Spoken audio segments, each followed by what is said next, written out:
হৃৎপিণ্ডের কম্পনের তীব্রতা ক্ষণে ক্ষণে বেরিয়ে যাচ্ছে।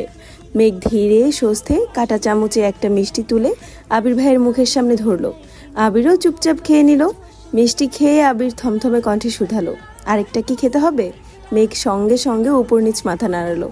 আবির মনে মনে বলল, তোর এই পাগলামি যেন সারা জীবন থাকে। মেঘ আরেকটা মিষ্টি এগিয়ে দিল আবির ভাইয়ের মুখের কাছে।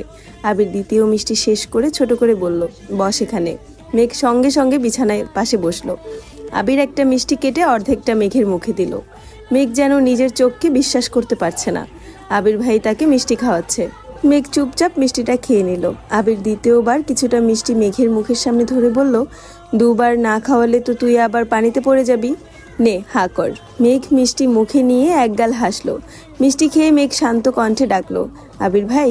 আবির দৃষ্টি মেঘের মুখ বরাবর নিয়ে সুমধুর কণ্ঠে উত্তর দিল, হুম। সেই দরদ ঢালা কণ্ঠে বলা হুমটা অষ্টাদশীর মনের ভেতর উথাল পাথাল ঢেউয়ের সৃষ্টি করেছে। এই হুমতে মিশে আছে সীমাহীন ভালোবাসা। আবিরের দৃষ্টি অষ্টাদশীর মুখমণ্ডলে ডাগর ডাগর আঁখিতে দীর্ঘ মনোযোগ দিয়ে চাইল। গভীর নলকূপের ন্যায় বিমোহিত সেই নয়ন জোড়া আবিরকে স্থির থাকতে দিচ্ছে না। আবির চাইলেও নিজেকে শক্ত খোলসে আবদ্ধ রাখতে পারছে না। দৃষ্টিতে নামিয়ে নিল ফ্লোরে। মেঘ ঢোক গিলে নিজেকে কন্ট্রোল করে শান্ত আঁখিতে আবির ভাইয়ের দিকে চেয়ে বলল, একটা কথা বলবো? আবির নিচের দিকে তাকিয়ে থেকে উত্তর দিল, বল। মেঘ ভীত স্বরে প্রশ্ন করলো, যদি বলি আপনি আর সিগারেট খাবেন না, তাহলে কি আপনি মানবেন? আবির ঠোঁট কিছুটা প্রশস্ত হলো। দৃষ্টি তখনও ফ্লোরে মনে মনে বলল, তুই বললে হাসি মুখে জীবনটাও দিয়ে দিতে রাজি, সেখানে সিগারেট আর এমন কি?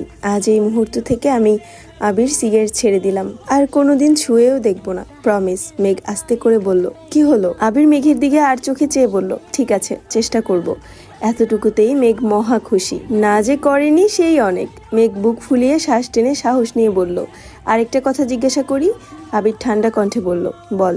মেঘ ঢোক গিলে শীতল কণ্ঠে প্রশ্ন করলো, চুল দাড়ি বড় হয়েছে, কাটান না কেন? মেঘের এমন প্রশ্নে আবিরের মুখবোধ হয়ে গেল। মেঘের দিকে তীক্ষ্ণ দৃষ্টিতে চেয়ে ঠান্ডা কণ্ঠে শুধালো, কেন? এভাবে ভালো লাগে না? মেঘ মিষ্টির প্লেটে হাত নিয়ে চুপচাপ উঠে দরজা পর্যন্ত গিয়ে পিছনে তাকিয়ে বলল, আপনাকে সবভাবেই ভালো লাগে, তবে এখন আপনার ড্যাশিং লুকটা মিসিং।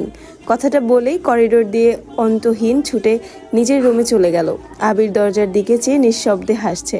মেঘ চলে যাবার পর আবির পাশ থেকে ফোন হাতে নিয়ে মেঘকে হাইড করে ফেসবুকে পোস্ট দিয়েছে, ভালোবাসি তোকে সেই পুরনো অনুভবে, এই মনের জগতে রাজকুমারী শুধু তুই। কেটে গেল আবিরের নির্ঘুম রাত, তবে এই রাত কষ্টের নয়। কাউকে মিস করার তীব্র অনুভূতি সারা রাত ঘুমাতে দেয়নি আবিরকে। শুক্রবার 10টার পর আবির ঘুম থেকে উঠে ফ্রেশ হয়ে বেরিয়ে গেছে বাসা থেকে। ঘণ্টাখানেক পর মেঘ সোফায় বসে টিভি দেখছিল।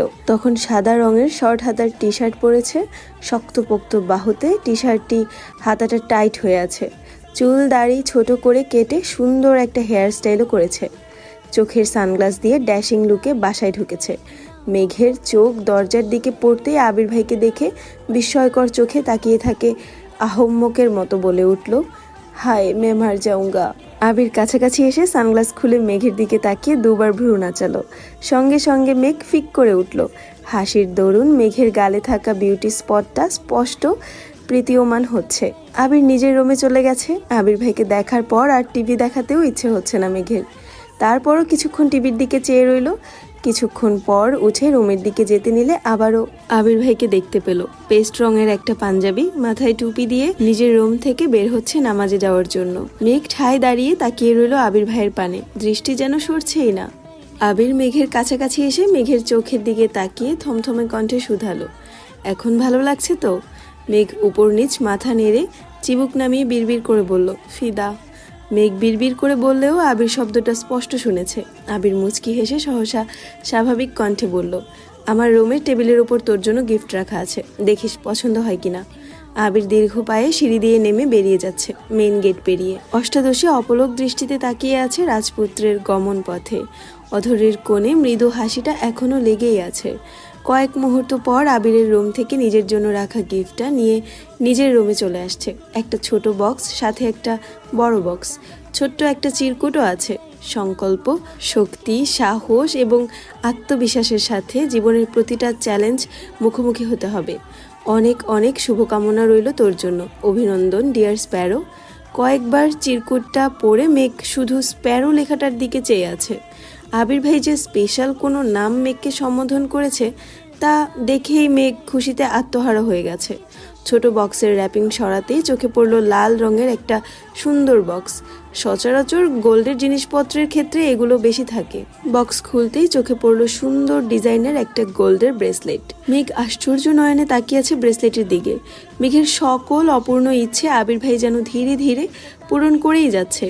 আইফোন, ল্যাপটপ, নূপুর, বাইকে ঘোরা থেকে শুরু করে ছোট বড় কত কত ইচ্ছে পূরণ করতেই যেন মেঘের জীবনে আবির ভাইয়ের আগমন ঘটেছে। ব্রেসলেট হাতে নিয়ে ঘুরিয়ে ফিরিয়ে দেখছে, ফোন নিয়ে কয়েকটা ছবিও তুলেছে। তারপর বড় বক্সটা খুলতে দ্বিতীয়বারের মতো বড়সড় শক খেলো। 10টা কালারের 2 সেট করে মোট 12 ডজন কাচের রেশমি চুড়ি বক্সে জলজল করছে, সাথে অনেকগুলো আংটি। মেঘ চুড়ির দিকে চেয়ে মনে মনে ভাবছে, যেই মানুষটা আমার সাথে ঠিকমতো কথাই বলে না, উঠতে বসতে এত রাগ দেখায়, থাপ্পড় মারেন, উনি এসব কিছু আমার জন্য এনেছেন, যাকে এতদিন অনুভূতিহীন ভেবে আসছি। উনি আসলে এতটাও অনুভূতিহীন নয়। মেঘ সব কালারের চুড়ি পরে পরে ছবি তুলেছে। গতকাল তানবীর একটা ব্র্যান্ডের ঘড়ি দিয়েছিল, সেটা পরেও ছবি তুলেছে। সবগুলো হাতের ছবি একসাথে করে ফেসবুকে পোস্ট করেছে। পোস্ট করার সঙ্গে সঙ্গে বন্যাকে কল করেছে। বন্যাও গোল্ডেন জিপিএ 5 পেয়েছে। গতকাল দুজনেই ব্যস্ত থাকার কারণে কথা বলতে পারেনি। বন্যা ফোন রিসিভ করেই বলল, এত গিফট তোরে কে দিল রে?